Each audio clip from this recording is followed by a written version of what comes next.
Bonjour et bienvenue dans cette suite de formation, dans ce nouvel épisode. Dans l'épisode précédent, nous avons eu à installer notre premier projet, démarrer le projet et voir à peu près comment ça fonctionne l'architecture de notre projet Laravel. Maintenant, l'API. Comment écrire des API avec Laravel? C'est simple. Pour écrire des API avec Laravel, nous avons besoin d'un outil essentiel, un outil vraiment important pour tester et savoir que notre API marche réellement. Cet outil, il s'appelle Postman. Peut-être que vous avez déjà entendu parler de ça ou que c'est votre première fois, mais Postman, en fait, il va permettre d'écrire, de tester et de rendre notre API fonctionnelle. Parce que quand on va écrire du code, on ne sait pas si ça marche ou ça ne marche pas. Donc, Postman, lui, va nous servir, va nous aider, pardon, à savoir si notre API a été bien écrite et s'il n'y a pas des erreurs. Donc Postman, pour l'avoir, c'est simple, hein. Vous allez sur votre navigateur, vous tapez juste Postman, comme vous l'entendez, et le voici. Donc tout ce que vous avez à faire, c'est de cliquer sur Download Postman, et automatiquement, il va vous le télécharger. Voilà, il vous l'amène, vous téléchargez la version Windows. Si vous êtes sur Mac, il vous le montrera avec la version Mac. Sur Linux aussi, pareil. Donc vous téléchargez la version Windows et vous l'installez. L'installation, c'est du voilà, NES, et puis voilà. Une fois téléchargé, il va vous demander de vous connecter ou de créer un compte. Vous créez le compte avec votre compte Google ou vous créez le compte avec email et mot de passe. Une fois créé, vous l'ouvrez. Donc là, je vais l'ouvrir, je vais ouvrir mon Postman pour vous présenter l'interface et comment nous aurons à l'utiliser. Donc voici à peu près comment se présente l'interface de notre Postman. Donc je vire tout ça pour vous montrer. Voilà. Donc si vous êtes, c'est la première fois que vous ouvrez Postman, il va s'afficher un truc comme ça. Vous n'allez pratiquement rien comprendre, mais voilà. Donc l'onglet ici, nous avons les environnements, les historiques et certains boutons qui vont nous servir aussi. Voilà, ça c'est tout ce que j'ai déjà eu à tester. C'est un peu beaucoup, mais on le prend comme ça.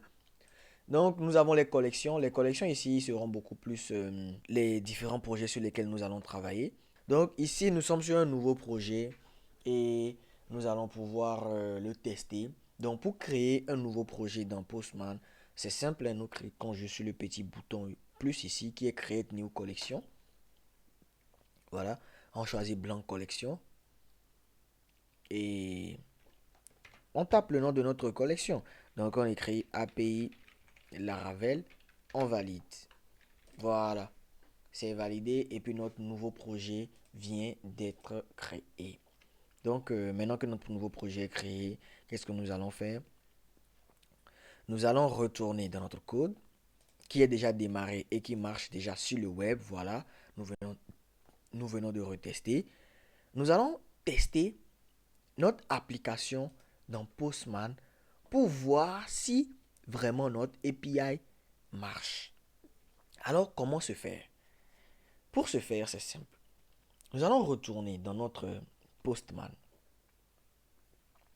Dans cette nouvelle collection, nous allons ajouter une nouvelle requête. Parce que vous devez savoir qu'avec les API, nous effectuons que des requêtes de récupération, des requêtes d'envoi, et voilà. On fait une demande, on reçoit une réponse. On fait une demande, on reçoit une réponse. On fait une action, on reçoit une réponse. Donc, c'est Postman qui va nous permettre de savoir si notre API marche et s'il a été bien fait. Donc, la première des choses, c'est de tester que notre API marche.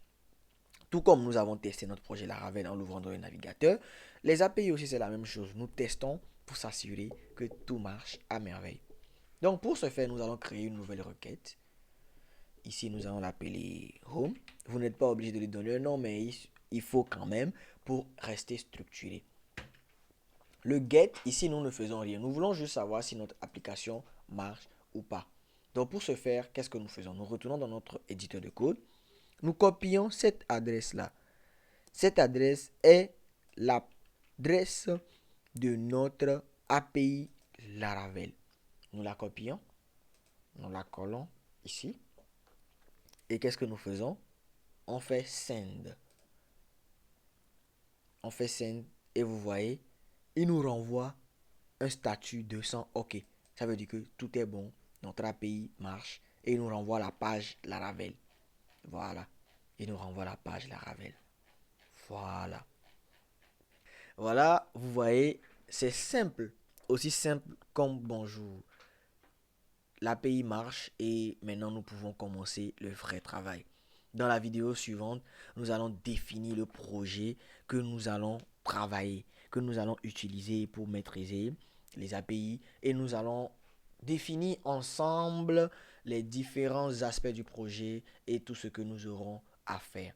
Donc les gars, restez branchés et en temps si vous êtes fatigué, buvez de l'eau, trouvez-vous quelque chose à manger et revenez, on continue à bosser. À tout à l'heure.